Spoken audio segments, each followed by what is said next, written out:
Out in the Oak Mountains of southern New Mexico, where the wind scrapes like sandpaper across stone, there's a silence so deep you can almost hear it breathing.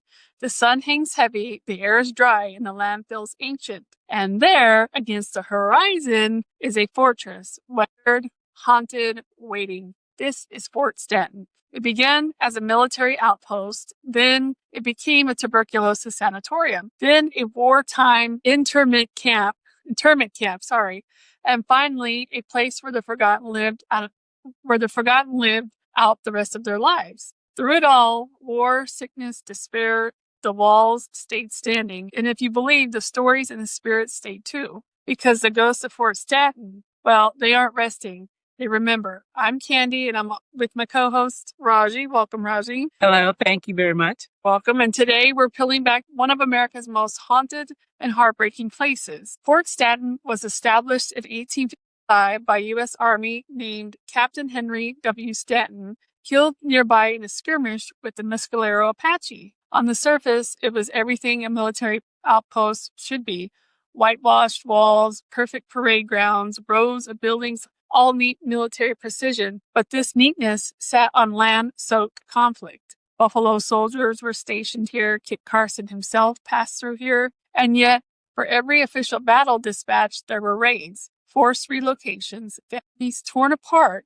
The Mescalero Apaches were pushed from their land with broken promises echoing in their ears. Even then, locals whispered the ground held grudges, the kind that didn't fade with time. By the late 1800s, the military left, but the story was far from over. Fort Stanton was reborn, not for war, but for medicine. The U.S. government turned it into the nation's first federal tuberculosis sanatorium. TB, the White Plague, was a death sentence. There was no cure, only prescription of clean air, rest, and isolation. The old barracks became wards. The mess hall became a dining area for the sick. Wide porches were fitting with cots so patients could breathe the cold mountain air, even as the winter frost gathered on their blankets. Wow, imagine just sitting there and you're trying to breathe and you see the death too. That's crazy. So imagine rows of pale faces turned toward the horizon, knowing they'd never go home. That's like a death sentence right there. Some wrote letters never sent. Others quietly planned for the day they would be carried over to the small cemetery just over the hill. It wasn't long, though, before stories began. Call bells ringing from empty rooms, whispers when no one else was there, and the most enduring apparition, a woman in white, walking from the wards toward the cemetery at dusk, always alone, always vanishing before she reached the gates. During World War II, Fort Stanton changed again, this time into an internment camp. German and Japanese nationals, many of them civilians, some captured sailors, were brought here and accused of espionage without trial. Inside, life was suffocating. Letters home were censored. Rumors ran rapid. Guards kept watch, but suspicion lived in every corner. Some prisoners tried to escape into the desert. Few made it far. Some didn't survive at all. One man hanged himself in the supply a closet that today is part of the visitor center. So if you go to the visitor center, ask him where the guy that hung himself was. You might find something. Staff say the air is different, heavier. While visitors report doors opening on their own, the shuffle of papers in empty rooms, footsteps following them in silent hallways, and one caretaker swore he saw a man in a long coat walk into a room but never walk out. Creepy stuff.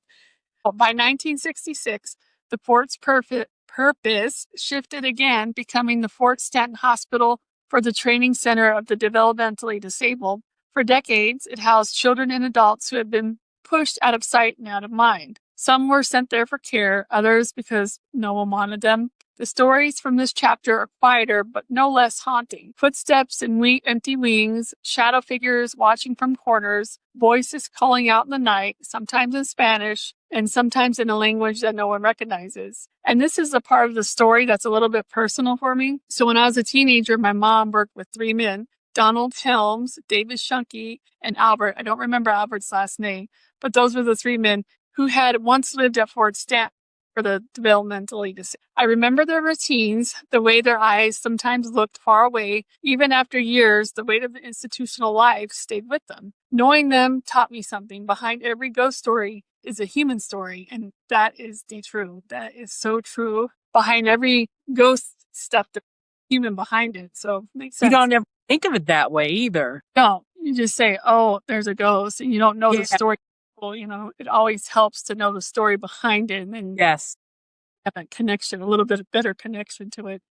So over Yes. the 30 years, Fort Stanton has been a magnet for investigators, such as ghost adventurers film there and ghost hunters walk the same halls. Local New Mexico teams have spent long nights in the fort's barracks and theaters. They've captured EVPs, whispers in Spanish and English, cold spots that appear on thermal cameras, child-sized handprints pressed into freshly cleaned windows, the sound of heavy boots pacing empty porches, and the fort's old theater is especially active. Props moving on their own, phantom applause, even the faint sound of a music box playing. So locals speak of a woman in white believed to be a nurse who died of TB but never left. They say she still comforts the lost and dying and guiding them towards peace. That's very nice. Not a lot of ghosts do that. So No, the wisest place so haunted. well, some say it's the sheer accumulation of suffering, war, disease, confinement. Trauma leaves fingerprints, kind of like limestone does, energy. Oh, yes. Yes. And then I think too, others say it's the land itself that something in the mountains remembers every drop of blood spilled and every broken promise. But I think it has something to do with things that were there prior too. That was their land, and then they came in and just swooped it away. I mean, it's true, but when you walk through Fort Stanton, it doesn't feel like history is behind you. It feels like it's walking beside you. So it's Do you think the place can still remember? absolutely. Not just, in a ghostly way. Places like Fort Stanton retain what happens to them. Every laugh, every scream, every cry, every last breath. So Donald, David, and Albert, the three men that we took care of that came from Fort Stanton, taught me that some scars are invisible, but they never fit. True for everybody, not just, for the dead, but everybody has scars that we cannot see. So they all patience and kindness. I will never forget those three men who brought such joy to my life and to many, many others. They were so fun, but sadly, Donald Helms passed away. I'm not too sure about David or Albert, but I did know that Donald passed away a while back. So he was this dude. He smoked a cigarette, right? He's a smoker, and he liked his rings. And he would smoke a cigarette and still be on the cigarette. He smoked it all the way down. And people would lean way back. Almost in like one breath? Kinda, yeah. I mean, and then the ash would stay. You know how sometimes the ash just falls off? This ash of his stayed on the cigarette. And then, yeah, I mean, he was a smoker. And he's funny, though. And then there was David Shunky. He had pica, which is they eat everything, whether it's bad for you or not, chemicals. You have to keep everything locked up. And this dude, I'll never forget, can like this, excuse the booze, but a can like this, open and slaps it down and literally in under 5 seconds and it's gone. I was impressed. And then Albert would just come in and get on the couch like this and just chill. He was a chill person. He was quiet. So they're fun. I really enjoyed them and I missed them. So I hope the other two are still alive and hope they're doing well. And God rest Donald's soul. Rest in peace. Yes. Rest in peace. So the fort isn't just stone and wood. It's a living memory of everyone who passed through it. And I was lucky to know those three. When I think about Fort Stanton, I think about those men. And I wonder, maybe the real haunting isn't the ghosts we see. It's the stories we forget to tell. It's possible. So if you've ever been to Fort Stanton, if you've ever felt a shift in the air, heard footsteps behind you, or caught something out of the corner of your eye, go ahead and email me at halfhauntedpodcast@gmail.com. You can find me on TikTok at Half Haunted Chronicles, YouTube Half Haunted Podcasts, because here on Half Haunted, it's not just about the ghosts. It's about the ones who never left and the ones they left behind. Until next time, stay curious and always stay haunted.